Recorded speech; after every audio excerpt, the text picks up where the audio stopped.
My 5-year-old daughter jumped to her death at school. I wasn't in a rush, but her teacher was losing it. She kept calling and texting, saying my daughter was dead, and that I needed to get to the school ASAP. I just turned my phone off and chilled, watching a movie marathon. Last time I'd gotten that call from the teacher, and I'd rushed to the school like a crazy person, only to see my daughter's cold, lifeless body. The teacher said that before she jumped, my daughter kept crying about how her mom beat her all the time, that she couldn't take it anymore and had jumped. Even my husband accused me of abusing our daughter at home, but I treated my little girl like a princess. I wouldn't even raise my voice at her, let alone lay a hand on her. In the face of everyone's accusations, the medical examiner lifted my daughter's shirt. They saw a web of scars all over her body, old and new, and the examiner said she'd suffered long-term abuse. I was instantly branded a monster, a child killer with no way to defend myself. My parents were doxxed, my business went under, and they were driven to a miserable death in their own home. And me? I was sent to prison where I was beaten to death. Even as I died, I couldn't understand why my precious daughter, the one I'd spoiled rotten, would jump off a building covered in bruises. Then I woke up, back to the day my daughter died. Honey, come eat breakfast. I made your special, you gotta try it. Mark,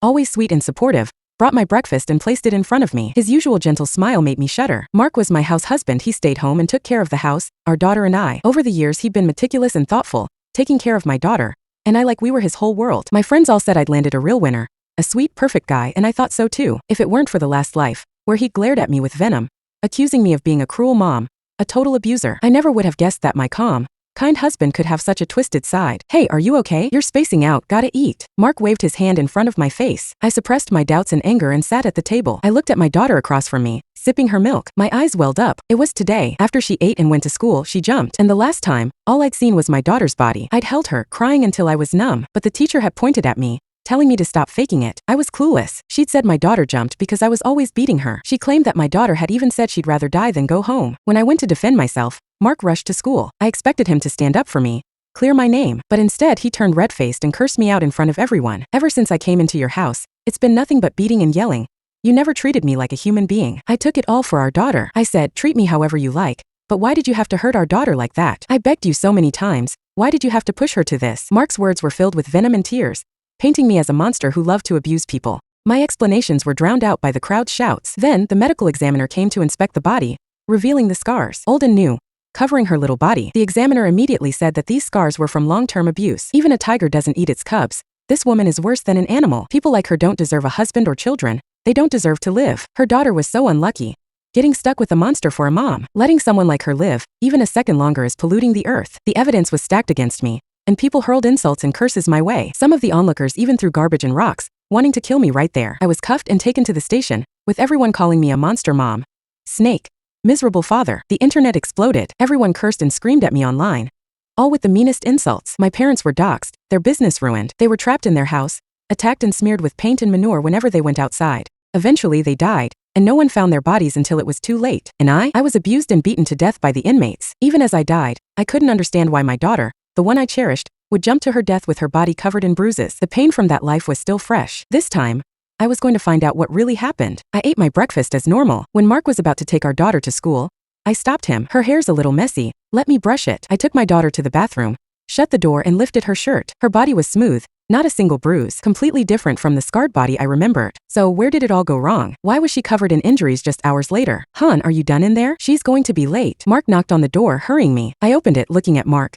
I'll take her to school today. Mark seemed confused but smiled. Okay, if you want, honey.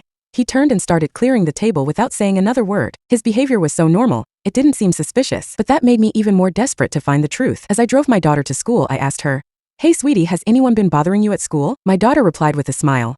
"No, I am really popular. Everyone wants to play with me." I paused, then continued. "What about your teachers? How do they treat you?" "They're all nice. The head teacher always tells me stories and gives me presents." My daughter's reply was quick, her little face showing only joy. I parked the car and looked at her.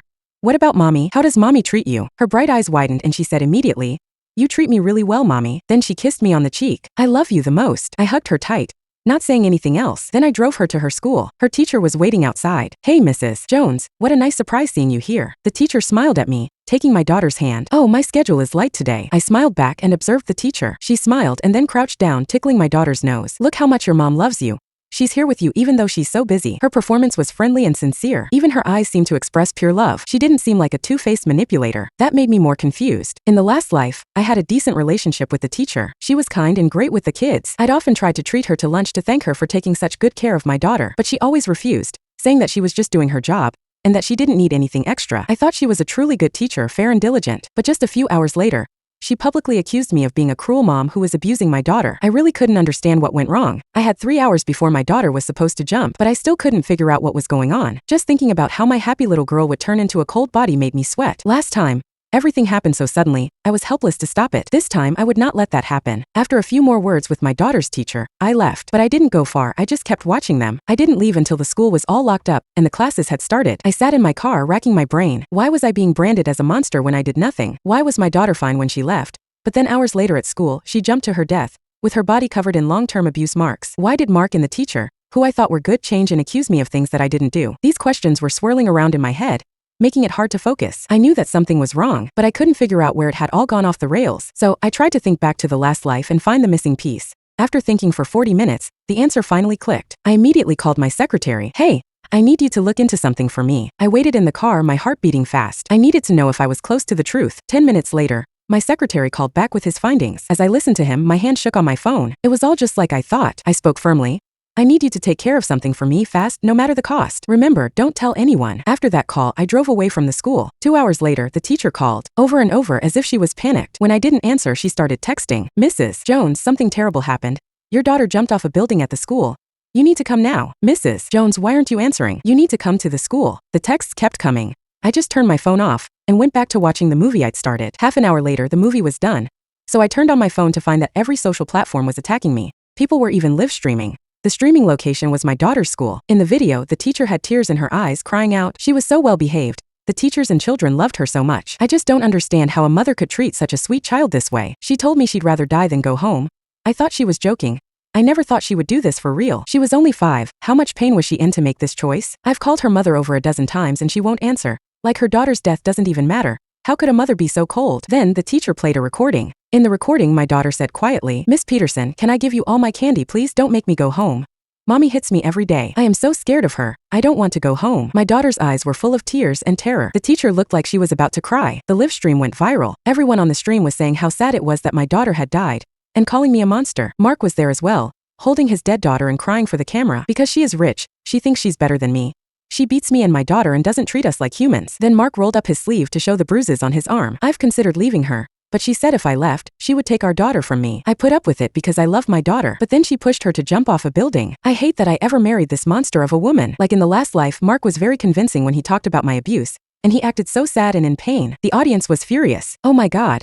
How could a woman be so disgusting? She shouldn't have kids. She doesn't deserve to live. Her parents have to be monsters too. May God kill them all in the worst way. I want to kill her so bad. Someone please do it already. Everyone online was filled with anger and wanted me dead. The public outrage was enormous. Last time, after seeing my daughter's body, my husband's betrayal, and the internet hate, I broke down. I couldn't defend myself. I ended up in prison, where the other inmates killed me. And even worse, my parents died because of my actions. But this time, as history repeated itself, I didn't feel despair or sadness. Instead, it felt like sweet revenge was coming. I put away my phone and drove to my daughter's school. I looked at the crowd that was blocking the entrance, and I grinned. The show was about to begin. Search 137249 on RealNovel to read more.